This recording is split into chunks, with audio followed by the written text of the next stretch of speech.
Good morning, Nashville. It's Wednesday, August 13th, and you're tuned into On the Curb, your fast-focused curbside briefing on what's being built, bought, or buzzed about in Davidson County.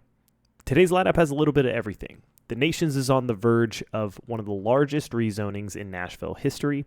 A high-profile East Bank property keeps playing hard to get.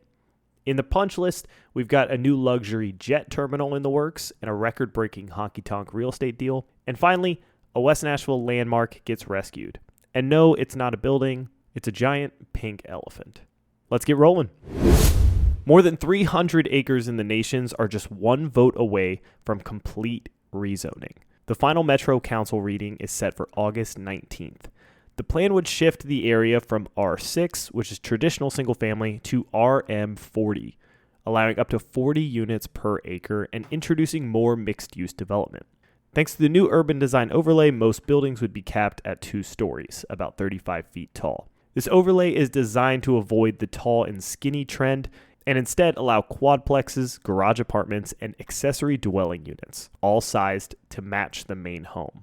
Supporters, including Councilmember Roland Horton, say the goals are to add more housing types while keeping the neighborhood's character, strengthen mixed-use corridors and local business areas, redevelop old industrial land into walkable extensions of the neighborhood, and improve the tree canopy and stormwater systems.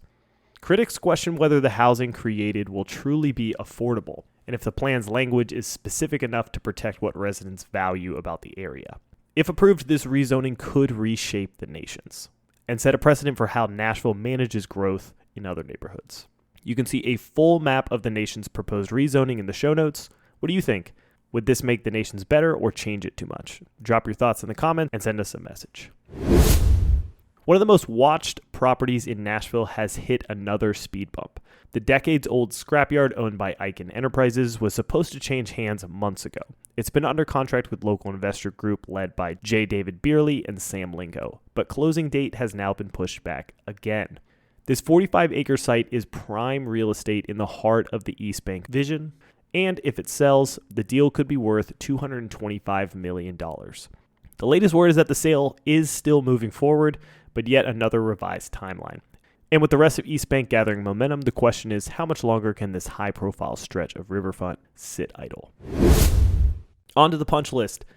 Private air travel in Nashville is getting a serious glow-up. Jet Access has broken ground on a luxury private terminal at John C. Toon Airport in West Nashville, backed by Ryan Aviation Group, which moved its headquarters from LA to Nashville 4 years ago. The new terminal is aiming for May or June 2026 opening, just in time for major events and maybe even a Super Bowl in 2028. Down to Broadway, Lower Broadway just saw a record breaker.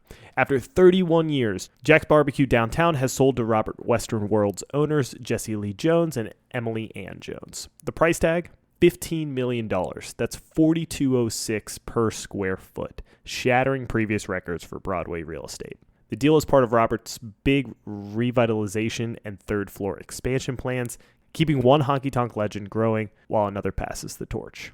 Last item on the punch list for those living in East Nashville, Whataburger has officially started construction next to the Publix on Gallatin Avenue.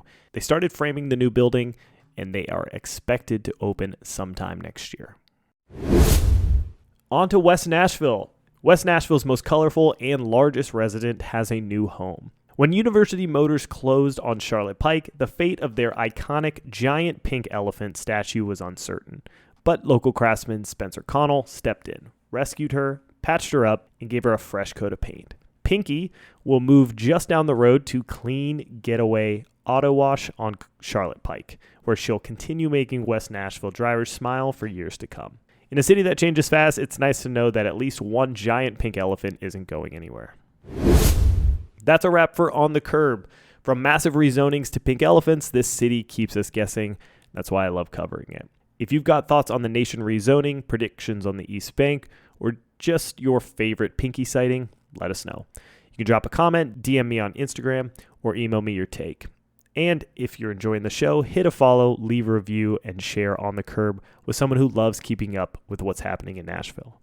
Until next time, I'm Michael. This is On the Curb.